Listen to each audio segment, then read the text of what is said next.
এই বিশাল পৃথিবী, এই অসীম আকাশ, এই সৃষ্টির স্থিতি আর প্রলয়ের রহস্য কে নিয়ন্ত্রণ করছে সব কিছু? আপনি কি কখনো ভেবেছেন এই বিশ্ব ব্রহ্মাণ্ডের পেছনে লুকিয়ে আছে কোন শক্তি? আজ আমরা প্রবেশ করতে চলেছি এক অনন্য, প্রাচীন এবং গভীর আধ্যাত্মিক জগতে, বিষ্ণু পুরাণের জগতে, যেখানে আছে সৃষ্টির রহস্য, দেবতা ও অসুরদের কাহিনী, ধর্ম ও অধর্মের যুদ্ধ এবং সর্বোপরি ভগবান বিষ্ণুর অসীম লীলা। এই ভিডিওতে আমরা ধাপে ধাপে জানব কিভাবে সৃষ্টি হলো এই বিশ্ব, কারা ছিলেন প্রথম মানুষ, দেবতাদের শক্তির উৎস কোথায়, আর কেনই বা বারবার পৃথিবীতে অবতার নেন ভগবান। তাহলে চলুন শুরু করি বিষ্ণু পুরাণের অমৃতময় কাহিনী। বিষ্ণু পুরাণ কি? বিষ্ণু পুরাণ হল হিন্দু ধর্মের অন্যতম প্রধান পুরাণ। এটি 18টি মহাপুরাণের মধ্যে একটি। এই পুরাণে মূলত বলা হয়েছে সৃষ্টির শুরু, পৃথিবীর ইতিহাস, বিভিন্ন যুগের বিবরণ আর ভগবান বিষ্ণুর অবতার কাহিনী। এই গ্রন্থটি রচনা করেছিলেন মহর্ষি বেদব্যাস। তিনি মহাজাতিকে সহজভাবে ধর্ম ও জীবনের শিক্ষা দেওয়ার জন্য এই পুরাণ রচনা করেন। শুরুতে কিছুই ছিল না, না ছিল আকাশ, না ছিল পৃথিবী, না ছিল সময়, না ছিল জীবন। শুধু ছিল এক অসীম, শান্ত এবং চিরন্তন শক্তি, ভগবান বিষ্ণু। তিনি ছিলেন যোগ নিদ্রায়, শয়ান অবস্থায়। তার নাভি থেকে জন্ম নিল একটি পদ্মফুল। সেই পদ্মফুল থেকে জন্ম নিলেন ব্রহ্মা, অর্থাৎ সৃষ্টির কর্তা। ব্রহ্মা প্রথমে কিছুই বুঝতে পারছিলেন না, আমি কে, কোথা থেকে এলাম। তিনি তপস্যা করলেন 1000 বছর ধরে। তারপর ভগবান বিষ্ণু তাকে নির্দেশ দিলেন, তুমি সৃষ্টি করো এই বিশ্ব। এরপর ব্রহ্মা সৃষ্টি করলেন আকাশ, পৃথিবী, জল, আগুন, বায়ু, এবং শুরু হলো জীবনের যাত্রা। ব্রহ্মা সৃষ্টি করলেন প্রজাপতি এবং মনু।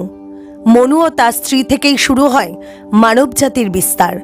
এখান থেকেই আমরা জানতে পারি মানুষ কেবল শরীর নয়, তার মধ্যে আছে আত্মা, যা চিরন্তন। বিষ্ণু পুরাণ আমাদের শেখায়, যখনই পৃথিবীতে অধর্ম বাড়ে তখনই ভগবান অবতার নেন। ধর্ম মানে শুধু পূজা নয়, সত্য বলা, অন্যকে সাহায্য করা আর অন্যায়ের বিরুদ্ধে দাঁড়ানো। এবার আমরা জানব ভগবান বিষ্ণুর প্রথম 2টি অবতার, মৎস্য অবতার এবং কূর্ম অবতারের বিস্ময়কর কাহিনী। মৎস্য অবতার, মহাপ্রলয়ের গল্প। এক সময়ের কথা, এক মহান রাজা ছিলেন সত্যব্রত। তিনি ছিলেন অত্যন্ত ধর্মপরায়ণ এবং সত্যবাদী। একদিন তিনি নদীতে স্নান করছিলেন। হঠাৎ তার হাতে একটি ছোট মাছ এসে পড়ল। মাছটি কাঁদতে কাঁদতে বলল, হে রাজা, আমাকে রক্ষা করুন, বড় মাছেরা আমাকে খেয়ে ফেলবে। রাজা অবাক হয়ে গেলেন, একটি মাছ কথা বলছে। তিনি করুণা করে মাছটিকে একটি পাত্রে রাখলেন। কিন্তু পরের দিনই মাছটি বড় হয়ে গেল। রাজা তাকে বড় পাত্রে রাখলেন, তারপর পুকুরে, তারপর নদীতে। কিন্তু মাছটি ক্রমাগত বড় হতে লাগলো। শেষে সমুদ্রেও আর তাকে রাখা গেল না। তখন মাছটি বলল, হে রাজা, আমি কোনো সাধারণ মাছ নই, আমি স্বয়ং ভগবান বিষ্ণু। রাজা প্রণাম করে বললেন, প্রভু, আপনি কেন এই রূপে এসেছেন? ভগবান বিষ্ণু বললেন, খুব শীঘ্রই এক ভয়ঙ্কর মহাপ্রলয় আসবে, পুরো পৃথিবী জলে ডুবে যাবে। তিনি সত্যব্রতকে নির্দেশ দিলেন একটি বিশাল নৌকা তৈরি করতে, সব জীবের বীজ সংগ্রহ করতে, ঋষি মুনিদের সঙ্গে নিতে। প্রলয়ের দিন এলো, ভয়ঙ্কর বৃষ্টি শুরু হলো, সবকিছু জলে ভেসে গেল। সত্যব্রত তার নৌকায় উঠলেন। ঠিক তখন এক বিশাল শিংযুক্ত মাছ উপস্থিত হলো। নৌকাটি তার শিংয়ের সঙ্গে বাঁধা হলো। ভগবান মৎস্য সেই নৌকাকে নিরাপদে নিয়ে গেলেন। প্রলয়ের পর জল কমে গেল। সত্যব্রতই হলেন নতুন মানবজাতির সূচনাকারী, যিনি পরবর্তীতে পরিচিত হন মনু নামে। মৎস্য অবতার থেকে আমরা শিক্ষা পাই, ভগবান সব সময় তার ভক্তদের রক্ষা করেন। বিপদের আগে সতর্কতা খুব গুরুত্বপূর্ণ। বিশ্বাস ও ভক্তি মানুষকে বাঁচাতে পারে। এবার আসি আরও এক বিস্ময়কর ঘটনার দিকে, সমুদ্র মন্থন। একসময় দেবতারা তাদের শক্তি হারিয়ে ফেলেছিল, অসুররা শক্তিশালী হয়ে উঠেছিল। তখন দেবতারা সাহায্যের জন্য গেলেন ভগবান বিষ্ণুর কাছে। ভগবান বললেন, তোমরা অসুরদের সঙ্গে মিলে সমুদ্র মন্থন করো, কারণ সমুদ্রের মধ্যে লুকিয়ে আছে অমৃত, যা পান করলে অমর হওয়া যায়। সমুদ্র মন্থনের জন্য ব্যবহার করা হলো মন্দর পর্বত এবং বাসুকী নাগ। দেবতা একদিকে, অসুর অন্যদিকে টানতে লাগলো, কিন্তু সমস্যা হলো মন্দর পর্বত ডুবে যেতে লাগলো। তখন ভগবান বিষ্ণু নিলেন কূর্ম অর্থাৎ কচ্ছপ অবতার। তিনি বিশাল কচ্ছপ হয়ে সমুদ্রের নিচে গেলেন এবং তার পিঠে ধরে রাখলেন মন্দর পর্বতকে। এর ফলে মন্থন চালিয়ে যাওয়া সম্ভব হলো। মন্থনের ফলে সমুদ্র থেকে বেরিয়ে এলো লক্ষ্মী দেবী, ঐরাবত হাতি, কৌস্তব মণি, চন্দ্র এবং ভয়ঙ্কর বিষ হলাহল। এই বিষ এতই ভয়ঙ্কর ছিল যে সবকিছু ধ্বংস হয়ে যেতে পারত। তখন ভগবান শিব সেই বিষ পান করেন এবং তার গলা নীল হয়ে যায়, তাই তাকে বলা হয় নীলকণ্ঠ। শেষে সমুদ্র থেকে বের হলো অমৃত কুম্ভ, কিন্তু অসুররা সেটি নিয়ে নেয়। তখন ভগবান বিষ্ণু নিলেন মোহিনী রূপ। তিনি কৌশলে দেবতাদের অমৃত পান করান। কূর্ম অবতার থেকে আমরা শিক্ষা পাই, কঠিন কাজ একা সম্ভব নয়, সহযোগিতা দরকার। ঈশ্বর সবসময় ভারসাম্য বজায় রাখেন। লোভ শেষ পর্যন্ত ক্ষতির কারণ হয়ে দাঁড়ায়। এবার আসি অন্য একটি গল্পে, যেটি ভয়ঙ্কর এবং রহস্যময়। এক অসুর পৃথিবীকে টেনে নিয়ে গেছে গভীর অন্ধকারে। আরেক অসুর নিজেকে ঈশ্বরের থেকেও বড় মনে করে। এই দুই অশুভ শক্তিকে ধ্বংস করতে ভগবান বিষ্ণু নিলেন দুই ভয়ঙ্কর রূপ, বরাহ অবতার এবং নৃসিংহ অবতার। বরাহ অবতার পৃথিবী উদ্ধারের কাহিনী। একসময় এক ভয়ঙ্কর অসুর জন্ম নিল, হিরণ্যাক্ষ। সে ছিল অত্যন্ত শক্তিশালী এবং অহংকারী। হিরণ্যাক্ষ ভাবত, এই পৃথিবীতে আমার চেয়ে শক্তিশালী কেউ নেই। সে দেবতাদের পরাজিত করল এবং এক ভয়ঙ্কর কাজ করল। সে পুরো পৃথিবীকে তুলে নিয়ে সমুদ্রের গভীরে লুকিয়ে ফেলল। সব দেবতারা ভয় পেয়ে গেলেন। পৃথিবী ছাড়া তো জীবনের অস্তিত্বই নেই। তারা ছুটে গেলেন ভগবান বিষ্ণুর কাছে। ভগবান বিষ্ণু তখন নিলেন এক বিশাল বন্য শূকরের রূপ। এই রূপের নাম হল বরাহ অবতার। তার গর্জনে কেঁপে উঠল আকাশ ও পৃথিবী। বরাহ অবতার সমুদ্রের গভীরে প্রবেশ করলেন। সেখানে মুখোমুখি হলেন হিরণ্যাক্ষের। শুরু হলো এক ভয়ঙ্কর যুদ্ধ। ঘন্টার পর ঘন্টা যুদ্ধ চলল। আকাশ কেঁপে উঠল, সমুদ্র উত্তাল হয়ে উঠল। শেষে ভগবান বরাহ তার তীক্ষ্ণ দাঁত দিয়ে হিরণ্যাক্ষকে বধ করলেন। তারপর তিনি তার দাঁতের উপর তুলে নিলেন পৃথিবীকে। ধীরে ধীরে তাকে আবার স্থাপন করলেন সঠিক স্থানে। বরাহ অবতার থেকে আমরা শিখি, অহংকার সর্বনাশ ডেকে আনে। পৃথিবী আমাদের মা, তার রক্ষা করা আমাদের দায়িত্ব। ভগবান সব সময় ধর্মকে রক্ষা করেন। এবার আসি সবচেয়ে নাটকীয় এবং ভয়ঙ্কর অবতারের কাহিনীতে, নৃসিংহ অবতার। হিরণ্যাক্ষের ভাই ছিল হিরণ্যকশিপু। সে ছিল আরও ভয়ঙ্কর। সে কঠোর তপস্যা করে ব্রহ্মার কাছ থেকে এক বর পায়। তাকে না মানুষ মারতে পারবে, না পশু, না দিনে না রাতে, না ভেতরে না বাইরে, না কোনো অস্ত্র দিয়ে। এই বর পেয়ে সে তো ভাবল, আমি অমর, আমি ঈশ্বর। হিরণ্যকশিপু ঘোষণা করল, কেউ বিষ্ণুর নাম নেবে না, আমাকেই পূজা করতে হবে। কিন্তু তার নিজের ছেলে প্রহ্লাদ ছিল ভগবান বিষ্ণুর ভক্ত। সে সবসময় বলতো, ভগবান বিষ্ণুই সর্বশক্তিমান। হিরণ্যকশিপু রেগে গেল। সে বহুবার প্রহ্লাদকে মারার চেষ্টা করল। পাহাড় থেকে ফেলে দিল, আগুনে বসালো, বিষ দিল, কিন্তু প্রতিবার ভগবান তাকে রক্ষা করলেন। একদিন হিরণ্যকশিপু জিজ্ঞাসা করল, তোর ঈশ্বর কোথায়? প্রহ্লাদ শান্তভাবে বলল, তিনি সর্বত্রই আছেন। হিরণ্যকশিপু একটি স্তম্ভ দেখিয়ে বলল, এই স্তম্ভেও আছে? প্রহ্লাদ বলল, হ্যাঁ। হঠাৎ স্তম্ভটি ভেঙে গেল। সেখান থেকে বেরিয়ে এলো এক ভয়ঙ্কর রূপ, না পুরো মানুষ, না পুরো সিংহ, নৃসিংহ অবতার। তিনি হিরণ্যকশিপুকে সন্ধেবেলায়, না দিন না রাত, দরজার চৌকাঠে, না ভেতরে না বাইরে, নিজের নখ দিয়ে, না অস্ত্র দিয়ে বধ করলেন। তারপর নৃসিংহ প্রহ্লাদকে আশীর্বাদ করলেন, ভক্তি কখনো হারায় না। নৃসিংহ অবতার আমাদের শেখায়, সত্যিকারের ভক্তিকে কেউ দমন করতে পারে না। ঈশ্বর সর্বত্র আছেন। অন্যায় যতই শক্তিশালী হোক, শেষ পর্যন্ত হারবেই। এবার আমরা জানব আরও দুটি অবতার কাহিনী। বামন অবতার অর্থাৎ বুদ্ধি ও বিনয়ের শক্তি, এবং পরশুরাম অবতার অর্থাৎ অন্যায়ের বিরুদ্ধে ভয়ঙ্কর প্রতিশোধ। বামন অবতার, বিনয়ের মধ্যে লুকানো শক্তি। এক সময়ের কথা, এক মহান কিন্তু অহংকারী অসুর রাজা ছিলেন, বলি রাজা অর্থাৎ মহাবলী। বলি রাজা ছিলেন অত্যন্ত শক্তিশালী, অসাধারণ দানশীল এবং সবার প্রিয় শাসক। তিনি দেবতাদেরও পরাজিত করে স্বর্গ দখল করে নিয়েছিলেন। দেবতারা চিন্তিত হয়ে পড়লেন। তারা আবার গেলেন ভগবান বিষ্ণুর কাছে। ভগবান বিষ্ণু এবার নিলেন এক ছোট ব্রাহ্মণ বালকের রূপ। এই রূপের নাম বামন অবতার। বলি রাজা তখন একটি বিশাল যজ্ঞ করেছিলেন। বামন সেখানে গিয়ে বললেন, হে রাজা, আমাকে কিছু দান দিন। বলি রাজা হেসে বললেন, তুমি যা চাও আমি দেব। বামন বললেন, আমি শুধু 3 পা জমি চাই। সবাই তো অবাক, এত বড় রাজা আর এত ছোট চাওয়া। বলি রাজার গুরু শুক্রাচার্য বুঝতে পারলেন এই বালক সাধারণ নয়। তিনি বলি রাজাকে সতর্ক করলেন, এটি বিষ্ণু, সাবধান। কিন্তু বলি রাজা বললেন, আমি প্রতিশ্রুতি দিয়েছি, আমি তা ভাঙব না। দান গ্রহণ করার পর বামন হঠাৎ বিশাল হয়ে গেলেন। প্রথম পা দিয়ে মাপলেন পুরো পৃথিবী, দ্বিতীয় পা দিয়ে মাপলেন স্বর্গ।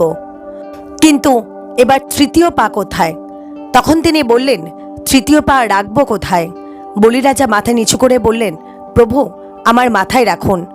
ভগবান বিষ্ণু তার মাথায় পা রাখলেন এবং তাকে পাতালে পাঠালেন। কিন্তু তার এই ভক্তি ও সততার জন্য তাকে আশীর্বাদও দিলেন। বছরে একবার পৃথিবীতে আসার অনুমতিও দিলেন। বামন অবতার থেকে আমরা শিক্ষা পাই, অহংকার নয়, বিনয়ী সত্যিকারের শক্তি। প্রতিশ্রুতি রক্ষা করা সবচেয়ে বড় ধর্ম। ঈশ্বর সবসময় ন্যায় বিচার করেন। পরশুরাম অবতার, ক্রোধ ও ন্যায়ের যুদ্ধ। এক মহান ঋষি ছিলেন যমদগ্নি। তার পুত্রই হল পরশুরাম। তিনি ছিলেন ব্রাহ্মণ এবং ভয়ঙ্কর যোদ্ধা। একসময় অনেক ক্ষত্রিয় রাজা অত্যাচারী হয়ে উঠেছিল। তারা সাধারণ মানুষকে কষ্ট দিচ্ছিল এবং ধর্মকে নষ্ট করছিল। এক রাজা ছিলেন কার্তবীর্য অর্জুন। সে যমদগ্নির আশ্রমে গিয়ে তার কামধেনু গরু চুরি করে নেয় এবং পরে তার পিতাকেই হত্যা করে। এই ঘটনা শুনে পরশুরাম রাগে জ্বলতে লাগলেন। তিনি প্রতিজ্ঞা করলেন, আমি এই অন্যায়ের প্রতিশোধ নেব। পরশুরাম তার কুঠার নিয়ে ক্ষত্রিয়দের বিরুদ্ধে যুদ্ধ শুরু করলেন। একবার নয়, 21 বার পৃথিবী থেকে অত্যাচারী ক্ষত্রিয়দের নির্মূল করলেন। শেষে তিনি পৃথিবীতে শান্তি ফিরিয়ে আনলেন, ধর্ম প্রতিষ্ঠা করলেন। পরশুরাম অবতার থেকে আমরা শিক্ষা পাই, অন্যায় সহ্য করা পাপ, কিন্তু ক্রোধকে সঠিক পথে ব্যবহার করতে হবে। শক্তি তখনই মূল্যবান যখন তা ন্যায়ের জন্য ব্যবহৃত হয়। এবার আমরা প্রবেশ করতে চলেছি দুটি সবচেয়ে জনপ্রিয়, সবচেয়ে আবেগপূর্ণ অবতারের কাহিনীতে। রাম অবতার অর্থাৎ আদর্শ জীবন ও ধর্মের প্রতীক, এবং কৃষ্ণ অবতার প্রেম, জ্ঞান ও লীলার প্রতীক। এই দুই অবতার শুধু পুরাণ নয়, এরা মানুষের জীবনেরও পথপ্রদর্শক। এক সময়ের কথা, অযোধ্যার রাজা ছিলেন দশরথ। তার 4 পুত্রের মধ্যে সবচেয়ে বড় ছিলেন রাম। রাম ছিলেন সত্যবাদী, বিনয়ী, দয়ালু এবং ধর্মপরায়ণ। তাই তাকে বলা হয় মর্যাদা পুরুষোত্তম। একদিন রাজা দশরথ রামকে রাজা বানানোর সিদ্ধান্ত নিলেন, কিন্তু রানী কইকেয়ী তার বর দাবি করলেন। রামকে 14 বছরের বনবাস এবং তার ছেলে ভরতকে রাজা করা। রাম বিনা দ্বিধায় বনবাস গ্রহণ করলেন। তার সঙ্গে গেলেন স্ত্রী সীতা এবং ভাই লক্ষ্মণ। বনে তারা শান্তভাবে জীবন কাটাচ্ছিলেন, কিন্তু তখনই শুরু হলো এক বড় বিপদ। লঙ্কার রাজা রাবণ ছিল অত্যন্ত শক্তিশালী এবং অহংকারী। সে সীতাকে অপহরণ করে নিয়ে যায়। রাম সিদ্ধান্ত নিলেন তিনি সীতাকে উদ্ধার করবেন। তিনি বানর সেনা তৈরি করলেন। হনুমান, সুগ্রীব তাদের সাহায্য করলেন। সমুদ্র পার হতে তারা তৈরি করলেন এক আশ্চর্য সেতু। শুরু হলো এক ভয়ঙ্কর যুদ্ধ। রাম বনাম রাবণ, ধর্ম বনাম অধর্ম। শেষে রাম তার তীর দিয়ে রাবণকে বধ করলেন। 14 বছর পর রাম ফিরে এলেন অযোধ্যায় এবং রাজা হলেন। এই দিনটি আজও পালিত হয় দীপাবলি হিসাবে। রাম অবতার থেকে আমরা শিক্ষা পাই, জীবনে যতই কষ্ট আসুক না কেন ধর্ম ছাড়বেন না। সম্পর্কের মূল্য সবচেয়ে বড়, সত্য ও ন্যায় শেষ পর্যন্ত জয়ী হয়। এবার আসি সবচেয়ে মধুর, সবচেয়ে গভীর অবতারে, শ্রীকৃষ্ণ অবতার। মথুরার রাজা কংস ছিলেন অত্যন্ত নিষ্ঠুর। এক ভবিষ্যৎবাণী হয়েছিল তার বোনের সন্তানই তাকে হত্যা করবে। তাই সে তার বোন দেবকী এবং স্বামী বাসুদেবকে বন্দী করেন। এক রাতে কারাগারে জন্ম নিলেন কৃষ্ণ। ভগবানের কৃপায় দরজা খুলে গেল, প্রহরীরা ঘুমিয়ে পড়ল। বাসুদেব কৃষ্ণকে নিয়ে গেলেন গোকুলে। কৃষ্ণ বড় হতে লাগলেন, দুষ্টুমি করতেন, মাখন চুরি করতেন, বংশী বাজাতেন। একদিন এক বিষাক্ত সাপ কালীয় নাগ নদী দখল করে নিয়েছিল। কৃষ্ণ তার উপর নৃত্য করে তাকে পরাজিত করলেন। ইন্দ্রদেব রেগে বৃষ্টি শুরু করলেন।